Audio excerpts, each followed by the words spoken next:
Welcome, my channel. Join us on an exciting journey through Priyanka Chopra Jonas's career, from her first steps in television to becoming a global icon. Here, we'll take a look at all her shows, memorable roles, and behind-the-scenes stories that have shaped her incredible career. Whether you're a longtime fan or just curious, you've come to the right place to celebrate Priyanka Chopra Jonas's story on screen. Let's get started. Okay, so yeah, I know how this sounds. Boo-hoo, per famous guy married to a glamorous actress. But honestly, I need advice from normal people. Not handlers. Not PR reps. Not friends who tell me I'm lucky no matter what I say. Just real people who'll tell me if I'm crazy or not. So here goes. Priyanka and I have been married since 2018. To the public, we're this power couple. Award shows, Met Gala, brand deals, interviews with Oprah where we talk about love and legacy and all that. But behind the scenes, man, things got weird. Fast. The first year felt like a dream. Then she started getting colder. Not rude exactly, just bitchy in that covert way where everything was a dig. Oh, you're still touring with your little band? Or, must be nice to have time to go to the gym. Like she wanted to make me feel small. I shrugged it off. She's older, she's more experienced. I figured maybe I was being sensitive. But then it got worse. She stopped coming home when she said she would. There were whispers from assistants, mutual friends, stylists about private meetings with someone high-level in the Indian government. I didn't want to believe it. I trusted her. She's my wife. But at some point you start to connect the dots, right? We were in Dubai for a UNICEF event when I saw the first real red flag. She got a message on her private phone. Yeah, she has a second one, the one her agent doesn't know about, and the screen lit up with a name I didn't recognize, Pimo Secure. I asked her who it was and she laughed like I was a jealous idiot. It's just a project name, she said. You wouldn't understand. You wouldn't understand. I'm not proud of what I did next, but I copied the number while she was in the shower. That's when the rabbit hole started. That's when I knew I had to go deeper. I knew I'd never get the truth out of her face to face. She was too good at dodging, spinning, acting. So I came up with a plan. I'd fake a fight. A big one. Public. Ugly. Something to get her out of the house. Away from me for just long enough that I could start making my own moves. I had access to contacts too, remember? And I wasn't going to be the clueless Jonas brother in the background anymore.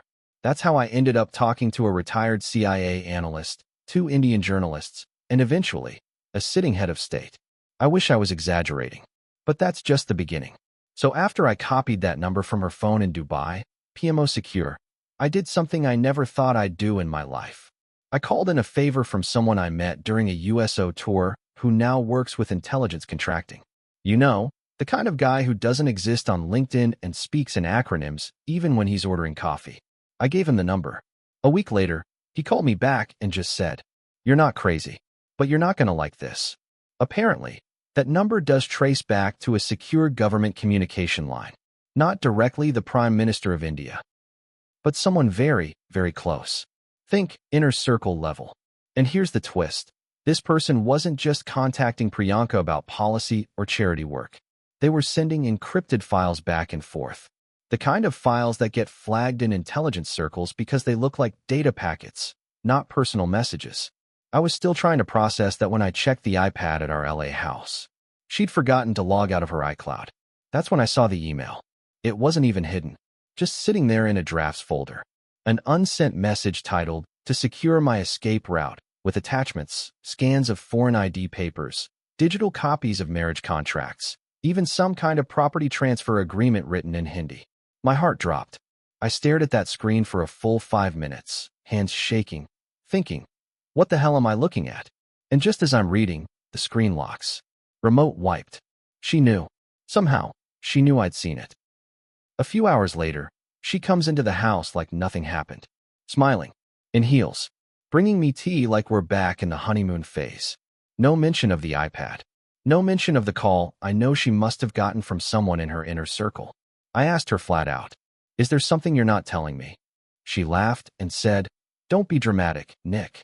You always do this when you feel left out." Left out? I wasn't left out. I was being played. And the worst part? She was smiling while doing it.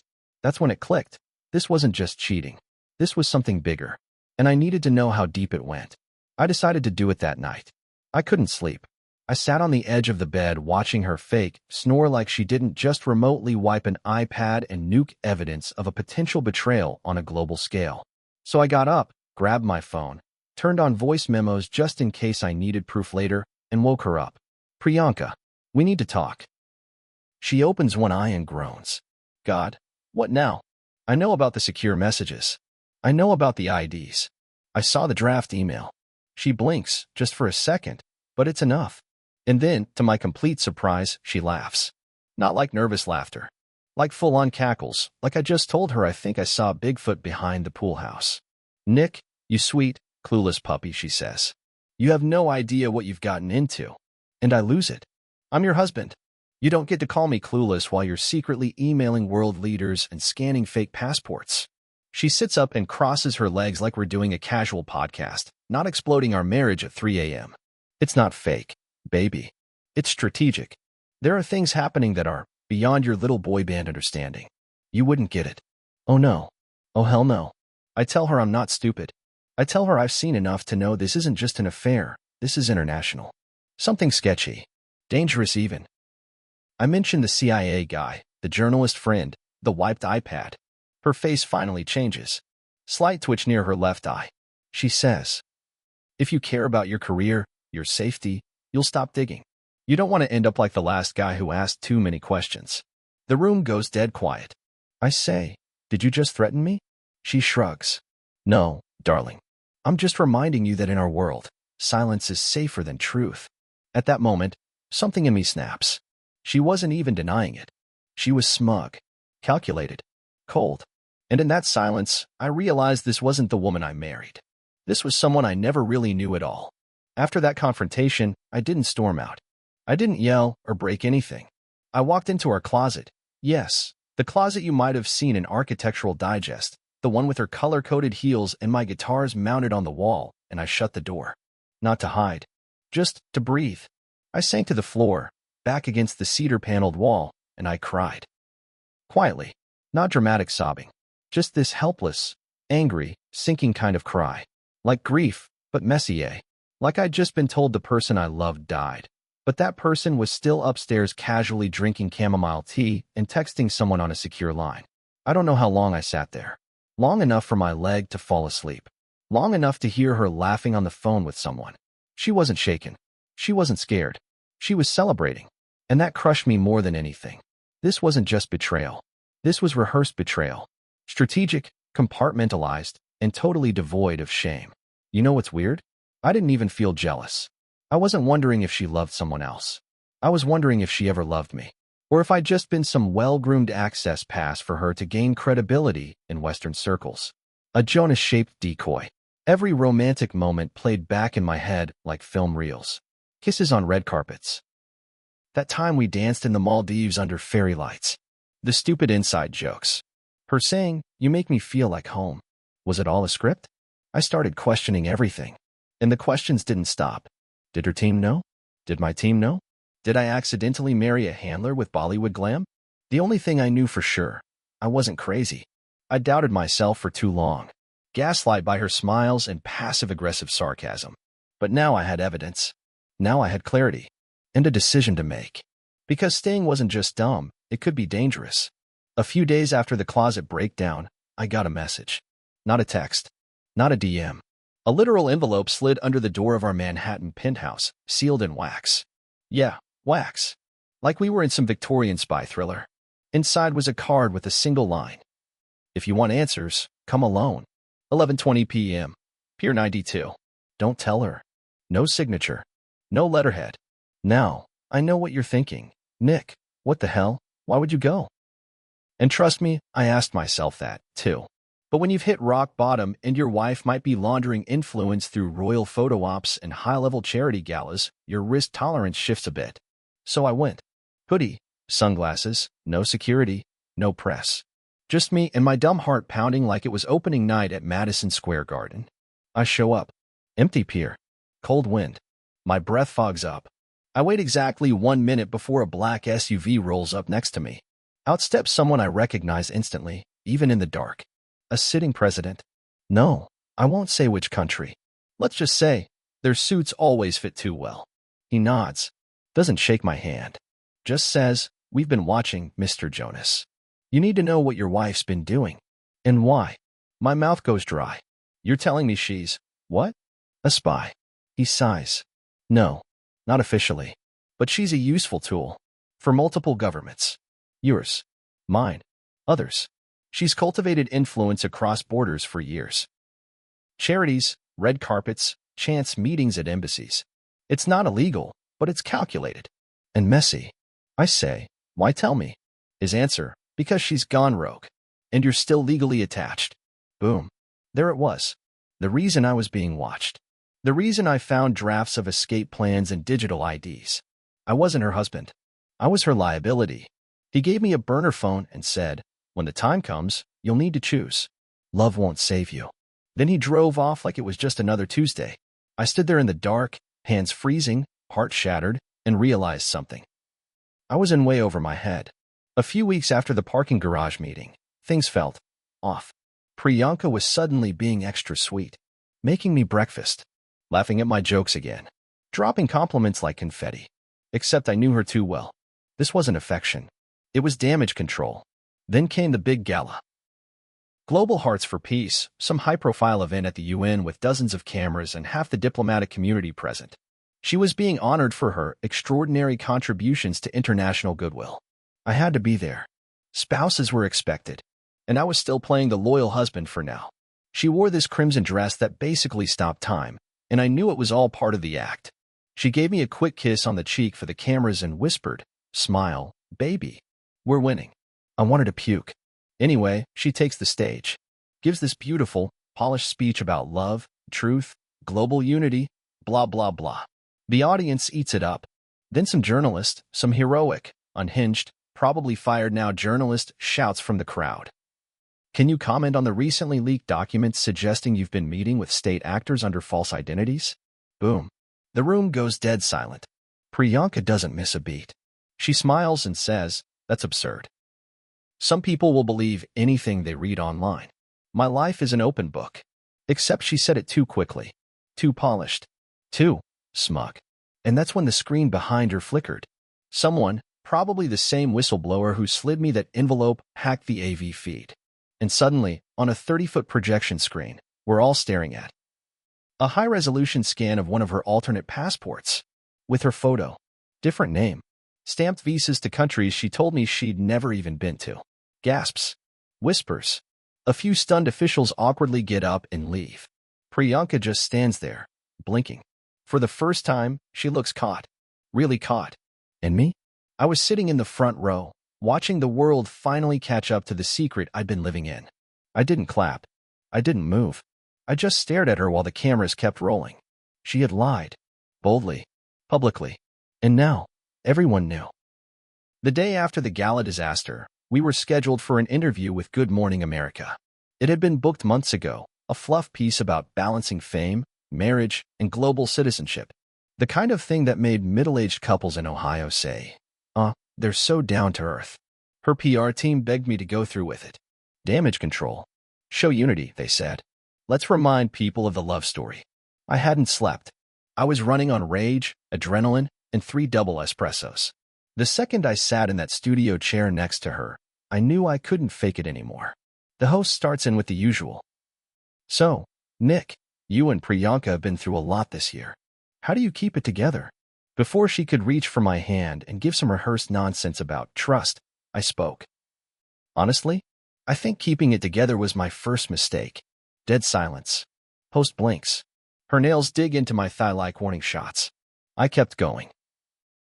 "You know, when you realize your partner has more diplomatic stamps than your actual passport and 3 different legal identities, it gets a little hard to sleep at night." The host stammers. Are you saying there's truth to the allegations?"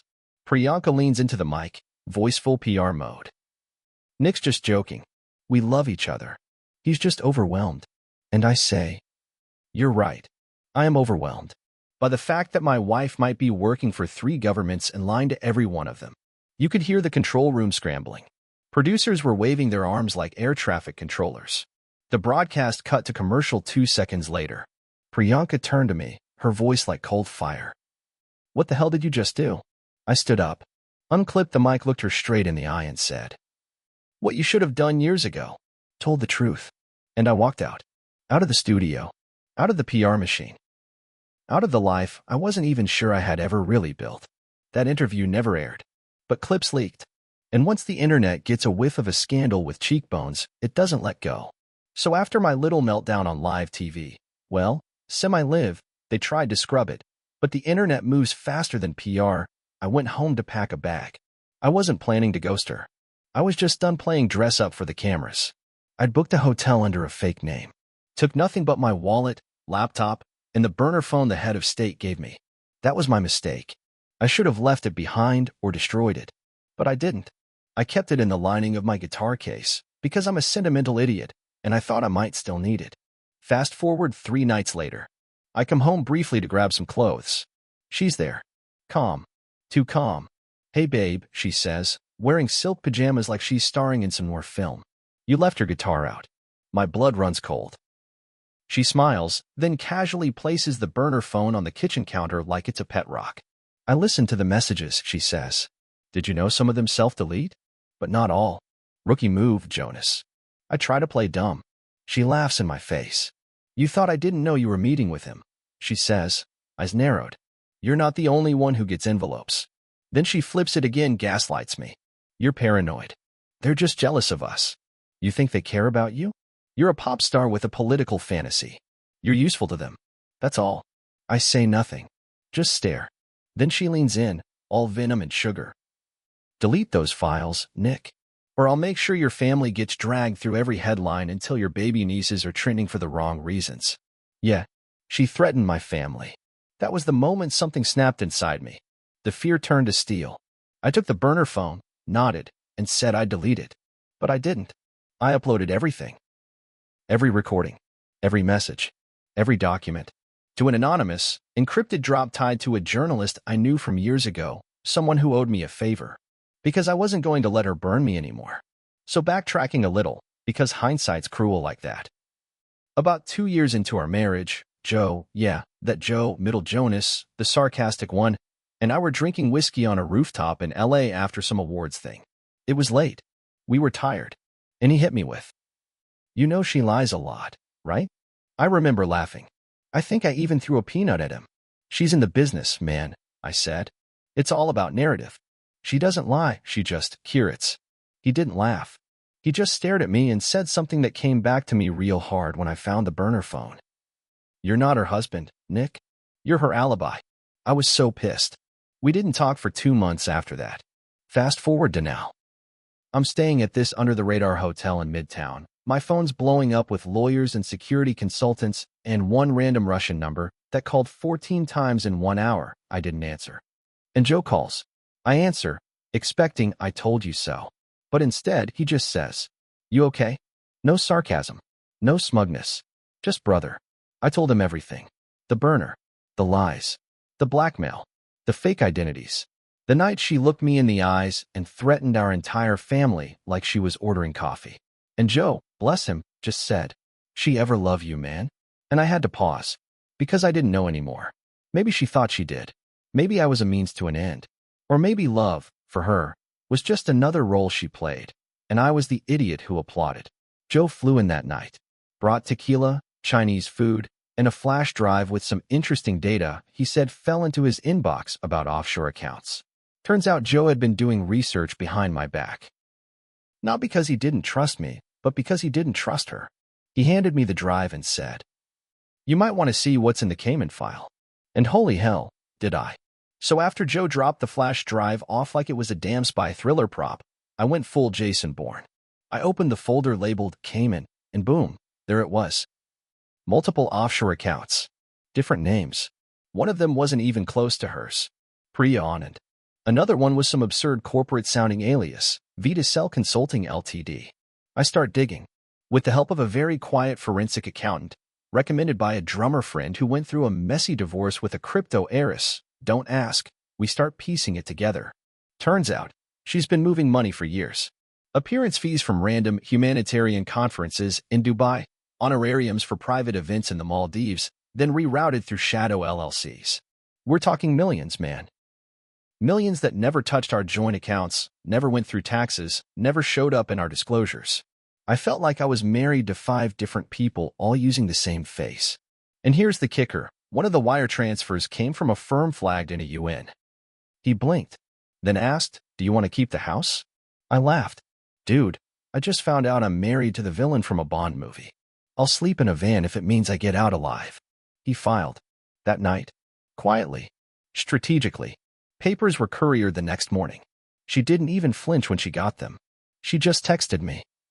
"Cute move, but I've seen better." And then added, "Let's not pretend this ends clean. Check Zurich." I didn't know what she meant until 3 hours later when I got a call from a bank in Switzerland saying there had been an unauthorized attempt to access a legacy vault. I never even knew we had a vault. Guess who did? So, after the divorce papers landed on her desk, things got weirdly quiet for about 2 days. Then I started hearing whispers from sources I didn't even know existed. Turns out, Priyanka's private security and PR teams, her so-called circle of trust, began quietly turning against her. Why? Because they had enough. One of her lead PR strategists, someone who'd been with her since her Bollywood days, reached out to me on the down low. He said, "Nick, you have no idea the things she's lied about, on top of the stuff you found. She's been playing every side, every head of state she meets. We got tired of cleaning up her mess." He sent me screenshots of emails and texts where Priyanka was essentially spinning different narratives for different people, promising loyalty here, throwing shade there, and outright fabricating events to keep her image pristine. Then came the bombshell. One of her security team members confessed they'd secretly recorded her threatening an aide who wanted out. The aide was terrified, but those recordings were our leverage. Suddenly, her loyal circle became my secret weapon.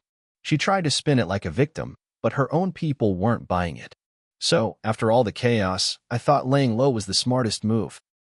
I booked a low-profile trip to Geneva, thinking maybe some Swiss neutrality would give me peace. But of course, nothing is ever simple. I get off the plane, phones buzzing nonstop with encrypted messages. Security guys whispering in my ear about urgent meetings. I'm confused but play along. Turns out, her connections are global and complicated. That day, I accidentally walked into a private diplomatic event in a hotel ballroom because the invite on my burner phone said press conference, but it was actually a closed meeting with heads of state. There I am, standing awkwardly by the buffet when someone taps my shoulder. It's a European prime minister I'd briefly met at some gala. He leans in and says, "You've stirred quite the hornet's nest. Your wife isn't who you think she is." I nodded, waiting for him to elaborate. He goes on. "She's been working both sides of the aisle. Multiple governments. Sometimes in conflict. It's unprecedented." The room felt like it was shrinking around me. I overheard snatches of conversation, whispers of intelligence leaks, secret deals, even accusations of espionage. The betrayal wasn't just personal anymore. It was international. By the end of the night, I realized the mess I'd stumbled into was bigger than any marriage. Bigger than me. And I was right in the middle. So, I'm jet-lagged and half asleep in my Geneva hotel room, scrolling through the endless chain of texts and emails when my phone rings. The caller ID? The president. Yep, the president. I almost laughed, thinking it was a prank. But nope, real deal. I answer, bleary-eyed, and all I hear is a gravelly voice. "Nick, we need to talk. Now." Apparently, she'd been spinning lies that put national security on the line. Some deal she brokered with a shady middleman was unraveling, and suddenly my fake fight was causing international diplomatic headaches. The president wanted me to cooperate. Provide all the evidence I had, immediately. We talked for an hour, covering everything from secret meetings she'd arranged to off-the-books financial moves, the same stuff I'd been slowly piecing together. I realized then that this wasn't just a messy breakup. This was a full-blown international scandal. After the call, I sat there shaking, wondering if I was even safe anymore, and what the hell I was going to do next. No matter how much I tried to keep things quiet, the next morning I woke up to my phone blowing up, texts, calls, and endless notifications. Turns out, the journalist I'd trusted with those burner phone files went live with the story. Headlines everywhere. Nick Jonas, pawn in a global web of lies? Priyanka Chopra's double life exposed. International scandal rocks Hollywood power couple. The tabloids had a field day, twisting facts, spinning narratives, and weaponizing every leaked detail. My private life? Public spectacle. Social media was a nightmare. People picking sides, conspiracy theories, hateful messages, some from strangers, some from friends. Even my own team started acting jittery. Calls from managers, lawyers, PR experts, all asking how to control the damage. Priyanka went dark on all platforms. No public statements, no denials, just silence. Meanwhile, I was trapped in this surreal nightmare, watching my life unravel one headline at a time. I felt betrayed, humiliated, but strangely, free. At least the truth was out. After the media storm settled, somewhat, I sat alone in my apartment, surrounded by shattered trust and burnt bridges. I realized something important. I had spent years trying to believe in a version of Priyanka that didn't exist. And while it hurt, I wasn't going to let this define me. So here's what I decided. No more chasing after lies. No more excuses for betrayal. No more playing a part in someone else's scripted drama. I hired a top-tier therapist and started untangling the mess inside my head. I rebuilt relationships with friends and family who'd been sidelined. I threw myself into work that meant something real to me. And most importantly, I learned to trust myself again. If you're reading this because you suspect your partner is lying, manipulating, or worse, don't ignore your gut.